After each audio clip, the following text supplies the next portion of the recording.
شام میں باغیوں نے، ان کا جو کولیشن ہے، انہوں نے مل کر ایک عبوری حکومت قائم کر لی ہے اور اس کا سربراہ انہوں نے بنایا ہے محمد البشیر کو، جو وزیر اعظم نامزد ہوئے ہیں۔ انہوں نے اعلان یہ کیا ہے کہ یہ عبوری حکومت 1 مارچ تک ہوگی، اس کے بعد کیا ہوگا ابھی یہ واضح نہیں ہے۔ یہ جو محمد البشیر صاحب ہیں، یہ ماضی میں HTS گروپ جو ہے اس کے ایڈمنسٹریٹر رہ چکے ہیں ادلب میں، جو کہ ایک علاقہ ہے شمال مشرقی شام میں۔ لیکن اس کے باوجود ابھی بہت ساری چیزیں کلیئر نہیں ہیں، بدامنی کے خدشات ہیں، ساتھ ہی جھڑپوں کی اطلاعات ہیں۔ ہم نے دیکھا ہے پچھلے چند دنوں میں کہ جو آس پاس کے ملک ہیں، مثال کے طور پہ ترکی ہے، انہوں نے حملے کیے ہیں اپنے سرحدی علاقوں میں۔ اسرائیل نے تابڑ توڑ حملے کیے ہیں پچھلے 3 دنوں میں، کوئی 300 سے زائد، اور انہوں نے پورٹس کو نشانہ بنایا ہے شام کے اندر۔ لیکن اس تمام صورتحال کے بیچ ہم دیکھتے ہیں کہ یورپ کی حکومتیں جو کہ انسانی حقوق کی علم بردار ہیں، انسانیت کی بات کرتی ہیں اور جمہوریت کی بات کرتی ہیں، وہ بہت بے چین ہیں کہ وہاں پر آئے جو شامی پناہ گزین ہیں ان کو جلد سے جلد وطن واپس روانہ کیا جائے۔ شام میں اگر ہم بات کریں پناہ گزینوں کی، تو 13 سالہ جو خانہ جنگی تھی 2011 کے بعد سے جو حالات رہے ہیں، اس میں 74 لاکھ لوگ ملک کے اندر در بدر ہوئے۔ ہم جانتے ہیں کہ کوئی 1 کروڑ 30 لاکھ کے قریب لوگ جو ہیں وہ ملک چھوڑنے پر مجبور ہوئے۔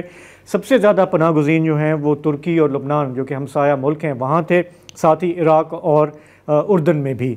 یورپ میں کوئی 10 لاکھ سے زائد شامی مہاجرین کو آنے دیا گیا، جس میں جرمنی بھی شامل ہے اور ملک بھی شامل ہیں۔ لیکن اس ہفتے ہم نے دیکھا کہ جیسے ہی بشار الاسد کی حکومت گری، اس کے بالکل دوسرے دن برطانیہ نے، جرمنی نے، اٹلی نے، فرانس نے اعلان کیا کہ اب ہم مزید پناہ نہیں دیں گے اور جو لوگ آئے ہوئے ہیں انہیں واپس بھیجنا ضروری ہے۔ برطانیہ میں کوئی ہم جانتے ہیں کہ 30,000 کے لگ بھگ سیرین نیشنلز رہتے ہیں۔ برطانیہ نے بھی اعلان کیا کہ جی کہ اب ہماری آنکھوں کے سامنے بشار الاسد کی ظالم حکومت جو ہے اس کا خاتمہ ہو گیا ہے، تو اب کوئی جواز نہیں بچتا کہ ہم سیرینز کو یہاں رہنے دیں، جن کے کیس اندر پروسیس ہے، جو اسائلم کے لیے ہیں، ان کو ہمیں بھیجنا ہوگا۔ آسٹریا جو کہ یورپی ملک ہے، انہوں نے تو 2 قدم آگے ہیں، انہوں نے کہا جی ہم نے تو ڈیپورٹیشن کا جو پلان تھا اس پہ ہم نے کام شروع کر دیا ہے، حالانکہ ابھی واضح نہیں ہے کہ سیریا میں حالات ہیں کیسے۔ تو کچھ لوگوں نے یاد دلایا، وزیر ہیں برطانیہ کی بارڈر سیکیورٹی کی، ان کو کہ بھیا ابھی تو ادھر کچھ پتہ ہی نہیں ہے کہ ہو کیا رہا ہے، اتنی بدامنی ہے، اور یہ جو ہے HTS گروپ جس نے یہ سمجھیں کہ لیڈ کیا ہے پورا معاملہ، وہ تو ٹیررسٹ گروپ آپ نے ڈکلیئر کیا ہوا ہے، تو ایسے حالات میں آپ کیا لوگوں کو کیسے بھیجیں گے؟ تو انہوں نے کہا کہ جی ہمیں اس کو دیکھنا ہوگا، لیکن ہم بھی زیادہ عرصہ یہ بوجھ برداشت نہیں کر سکتے۔ تو یورپ کی ہپوکریسی کھل کر سامنے آ رہی ہے، ان کی بے چینی اس حوالے سے۔ یہ ان کی آپ باتیں سنیں تو ایسے لگتا ہے کہ سارے شامی ریفیوجیز ان کے یہاں گئے ہیں، حالانکہ اکثریت ترکی میں ہے۔ جی، اکثریت ترکی میں، یہاں پر چند ہزار آئے ہیں اور ان کی پوری پولیٹیکل کولیشنز فار رائٹ کی طرف چلی گئی، تو اس سے تھوڑا سا یہ ایکچولی پولیٹیکل کمپلشن ہے، پولیٹیکل کمپلشن ہے۔ اب آتے ہیں ملٹری کمپلشنز کی جانب۔ جیسے آپ نے کہا تقریباً پچھلے 48 گھنٹوں میں 300 سے زائد اسرائیلی حملے ہوئے ہیں۔ شام میں ایئر بیسز کو تباہ کیا گیا ہے، مگ فائٹر جیٹس جو وہاں پر پارک تھے وہ تباہ کیے گئے ہیں، ملٹری بیسز، اور اب بحریہ کی بھی باری آئی ہے۔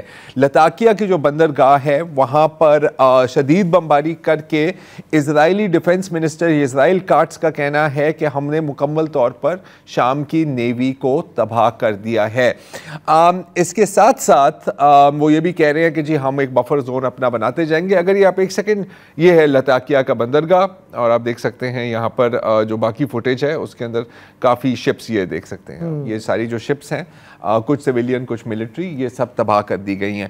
اگر آپ نقشے کو دیکھیں، اگر ہم ایک سیکنڈ نقشے کو اسکرین پر لے آئیں اوورآل، تو یہ ہیں اسرائیلی انکرجنز جو ڈارک ریڈ میں ہیں، جہاں پر یہ سفید یہ ایرو جا رہا ہے۔ دیکھ رہے ہیں کہ ماؤنٹ ہرنن کو قبضہ کر کے آپ نہ صرف شام کے اوپر ایک سرویلنس کر سکتے ہیں بلکہ لبنان کے اوپر بھی، اور یہ آپ دیکھ سکتے ہیں کہ جو چائنا کٹنگ چل رہی ہے یہاں پر، ڈیماسکس کے کتنا قریب ہے؟ ڈیماسکس سے اس وقت کہا جا رہا ہے کہ وہ تقریباً 20 سے 25 کلومیٹر دور ہیں.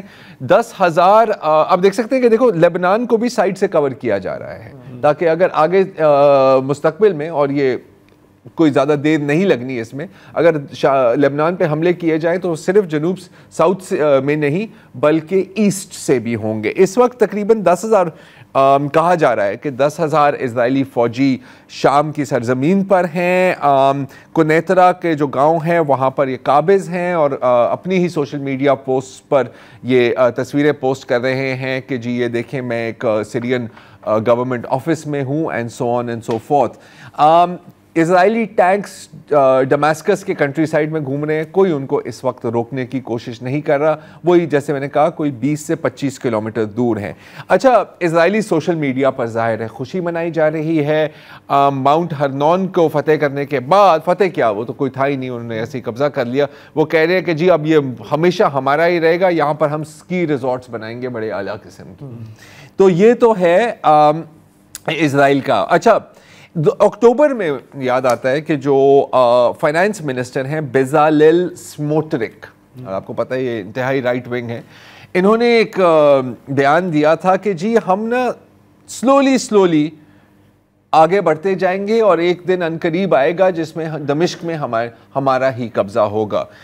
یہ ہے ظاہر ہے کہ گریٹر اسرائیل کا جو منصوبہ ہے یہ اس کا حصہ اکھند اسرائیل، اور اس کا اگر آپ نقشہ دیکھنا چاہ رہے ہیں تو وہ کچھ یوں ہے، کچھ عراق کی ہے، کچھ سعودی عرب ہے، تھوڑا سا حصہ مصر کا ہے، اور یہ جو رائٹ پر آپ دیکھ رہے ہیں یہ باقاعدہ پیچز ہیں جو کچھ اسرائیلی فوجی پہنتے ہیں غزہ میں اور لبنان میں کہ جی یہ ہونے والا ہے. اچھا، اب ظاہر ہے کہ سب مذمت کر رہے ہیں، متحدہ عرب امارات، سعودی عرب، سو آن اینڈ سو فورتھ. ترکی نے بھی مذمت کی ہے، لیکن ترکی خود بھی قابض ہے شام کی سرزمین پر. اور اس وقت جو ترکش بیکڈ سیرین نیشنل آرمی ہے SNA، ان کی شدید جھڑپیں چڑھ رہی ہیں کردش SDF کے ساتھ. SDF کے تقریباً 1,00,000 فوجی ہیں، اور اس وقت کوبانی، رقہ، دیر الزور اور منبیج میں ان کی جھڑپیں چل رہی ہیں SNA کے ساتھ. SNA کو بیکنگ ہے ٹرکش ڈرونز شمال میں جہاں پر سارا تیل بھی ہے. Interesting. It's all about oil. گھوم پھر کے well I mean a lot of it. تے سے تیل، تے سے تباہی.